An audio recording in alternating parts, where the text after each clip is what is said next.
This is K2 News at 5 on your side. Good evening. Thank you so much for joining us for this digital edition of K2 News. I'm Barry Mangold. Our top story at 5 today, Bonneville Dam employees discovered a body in the Columbia River. Officials tell us the Multnomah and Hood River Sheriff's offices are working to form a plan to recover it. The officials say that after that's done, the medical examiner will begin an investigation. We'll be sure to continue to update you as soon as we have more information. And early this morning, a man surrendered to officers hours after Portland police say that he barricaded himself inside of a South Portland home. Portland police responded to a call of banging sounds outside of a home on Southwest 5th Avenue around 3 a.m. today. Officers say the man with a knife broke into a basement and refused orders to come out. Residents were evacuated during this response. Around 6 o'clock this morning, officers used pepper spray, and roughly 40 minutes later, the suspect Frock into custody and got him medically evaluated. He's now booked on charges of burglary, arson, and more. This is new at 5. One man is in critical condition tonight after he was hit by a car in Vancouver. Vancouver police tell us that the crash happened around 11:15 last night on Andreessen Road, just south of Northeast 18th Street, which is near the Burnt Bridge Creek Trail crosswalk. Police say that the driver that hit him stayed on the scene and is cooperating with officers. The man was brought to the hospital with life-threatening injuries. VPD is still investigating this crash. The names of the driver and the pedestrian have not yet been released. Now let's switch gears to Storm Tracker 2 weather. We have Sarah Bagby in for us this weekend.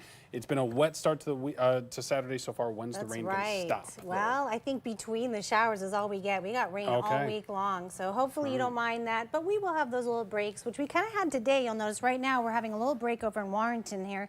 But look, we do have all those clouds, and we have the rain starting there. On the coast, we're going to get it pretty heavy first, and it's kind of stalled there. So we're getting ready to get wet over there. Now, Hood River, look at this, nice and clear out there. I just saw a lot of sunshine there, not as many clouds in the Hood River and the Gorge area right now. That is about to change. And here is Portland. We're looking at 60 degrees right now. We got to about 63 for our high, so really not too cold out there. Yesterday was so warm, but as we bring in that warm air and then we get the cold air mixing in with it, it's going to be a little bit of a change for tomorrow. So right near here are current temperatures. On the coast, we're in the lower 60s, mid-50s when we're down south. And then when we get into the inland valleys in Portland, we're going to be near 60. A lot warmer over there east of the Cascades. They were near 70 in most parts, and some parts even warmer. Now here's what's about to happen. We had all that warm air bringing us the warm temperatures and clouds, but then we have cold air coming in and bringing us the wet stuff. So by Sunday, 4:30 in the morning, when most of us are asleep, that's when we're going to get drenched. We're going to have a very, very heavy rain throughout the overnight time. Now, as the day progresses, we'll still have those showers, and you'll notice those little breaks out there. Those would be the breaks between the showers I was talking about, Barry. Now, as far as when that stops, well, Monday, more showers. You can see 11:30, we have that big system still coming in, and it is coming from the north. So that is going to bring in cold air, so we're bringing those temperatures down with it while we bring that rain out. Now, by Tuesday, you'll notice all of that cloud coverage. This is my first break that I'm seeing that's not between showers. There's still a chance of showers on Tuesday, but mainly mostly clouds. Now the big impact here are those rain totals. Check out Vancouver by Sunday 3 p.m. We're already over an inch there, and up in the north part of the coastal range we're going to be approaching that inch as well. Down below in the southern part, Eugene, we're looking at about a quarter to 0.38. So we're getting a lot of rain everywhere in Oregon except east of the Cascades. Now here's what happens by Monday. Look at these numbers. Vancouver is going to be at 1. We're almost at 2 inches by Monday evening in Vancouver. So I'm telling you, we're getting drenched over the next couple of days. Then we get a little bit of a break, and then we get a little bit more rain after that. So tonight we're going to fall down to 50, not too cold with the clouds holding in those temperatures like a little blanket for us. And then we'll have those showers this early evening, but then by around 2 in the morning, that's when it gets really, really heavy. Might be helpful if you have your window open, you can hear the pitter-patter of the rain, but I wouldn't want to be out in it. It's going to be very, very heavy, and then it continues into our morning, and then we'll just taper off into showers tomorrow afternoon. So you asked about the breaks. Well, Tuesday's a bigger break, but take what you can get right now. You got to take advantage of every moment. All exactly. Right? Winter has arrived. Thanks so much, Sarah. And hey, we are only 10 days away from Election Day, and just over 12% of registered voters in Oregon have returned their ballots so far. In Washington, it's a bit higher at 19%. And if you have not yet received your ballot, contact your county elections office. Ballots need to be postmarked and mailed by 8 p.m. on Election Day, or, of course, you can take them to an official drop box.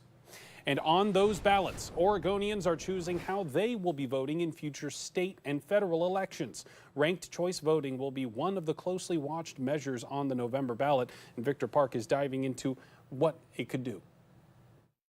So what is ranked choice voting? Well, currently, when you choose a candidate who is running for state or federal office, you can only select one. Ranked choice voting would change that. You can rank your candidates by preference. And when the election is over, whoever has the fewest amount of votes gets eliminated. But those votes then go to the other candidates until someone receives 50% plus one of the vote. And then you have your winner.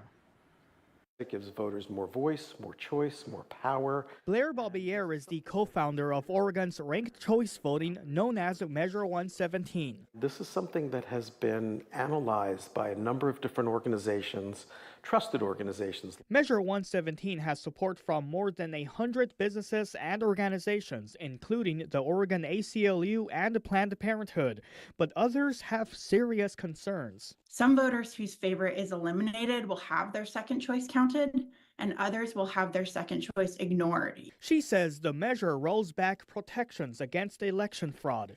It increases rates of voter error dramatically, especially among our most vulnerable populations. Voters who rank candidates equally can void their ballot, even if that was their honest vote.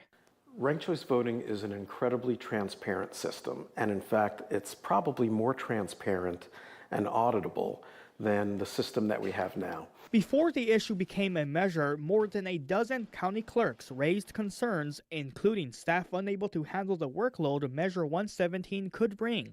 But supporters say there is room for change. The measure has been shaped with their input. So one of the significant things about Measure 117 is it won't go in effect until 2028. So that gives elections officials 4 years, which is about twice as long as any other jurisdiction has had, to implement the measure. Whatever voters decide, remember the choice you make could impact elections in Oregon for decades. Victor Park, K2 News. And so if Measure 117 is approved, ranked choice voting will take effect for federal and state offices in Oregon in 2028. Meantime, Multnomah County elections will begin using it next year. The City of Portland's Safe Blocks program and PPB partnered with the Drug Enforcement Administration for a drug take-back event today. They used tablets, capsules, patches, and other solid forms of prescription drugs and over-the-counter medications. A canned food drive in support of the local Sunshine Division was available to donate as well.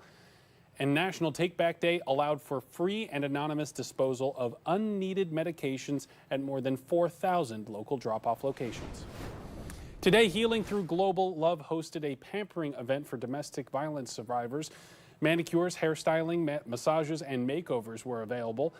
Expert speakers were there to present help to survivors navigating wellness, advocacy, and support systems. The event was meant to support, empower, and indulge in self-care. We talked to an event goer who was there to help break down stereotypes. There are so many reasons people don't leave, such as they don't have the income, they're isolated from all support systems. Domestic violence shelters usually only allow people to be there for 2 months. If you have no income, how are you going to build up enough savings to get into housing within 2 months? And this is the second year that this group has put on the event. According to a 2023 report by the Oregon Secretary of State's office, Oregon survivors have a lack of resources and legal assistance. Healing Through Love Portland is aiming to change that.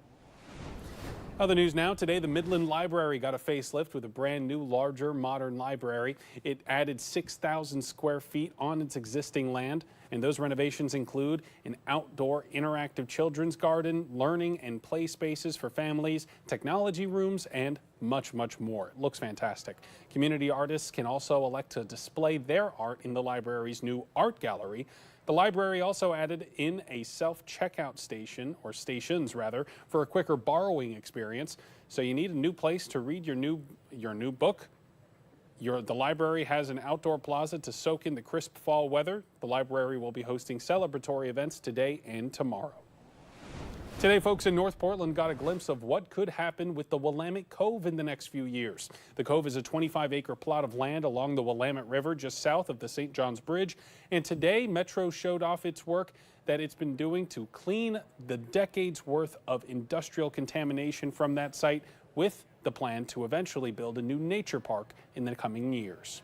The designs show the regional trail that we're going to build through the site and just some different routes that might take. It's also showing where things like smaller nature trails could go, where we might put a dock for like paddleboards or canoes and kayaks. It's also showing where there could be nature education spaces.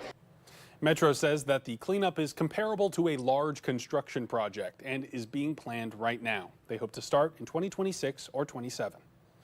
Is a three-peat on the horizon. Right now, 2 Oregon bats are vying for the crown in the Bureau of Land Management's annual Bat Beauty Contest. It's a hot competition every year.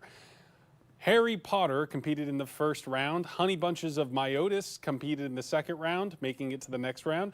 Last year, a bat from Butte Falls, William Shakespeare, took home the crown. I know I'm reading these names wrong. Barbara, a bat from Lake County, won the year prior. The contest wraps up on Halloween. We'll be watching. This weekend is your last chance to catch the Oregon Zoo's Halloween celebration. Costume trick-or-treaters will be able to fill up their goodie bags while learning about wildlife with activities throughout the zoo. There's live entertainment, a costume contest, and spooky animal x-ray photo ops. All those activities are free with zoo admission. And that's it for this digital edition of K2 News at 5. Thank you so much for joining us. We're going to be back on air after the LSU Texas A&M game ends, which is going to be around 8 o'clock over on K2. We'll see you then. Have a great rest of your Saturday.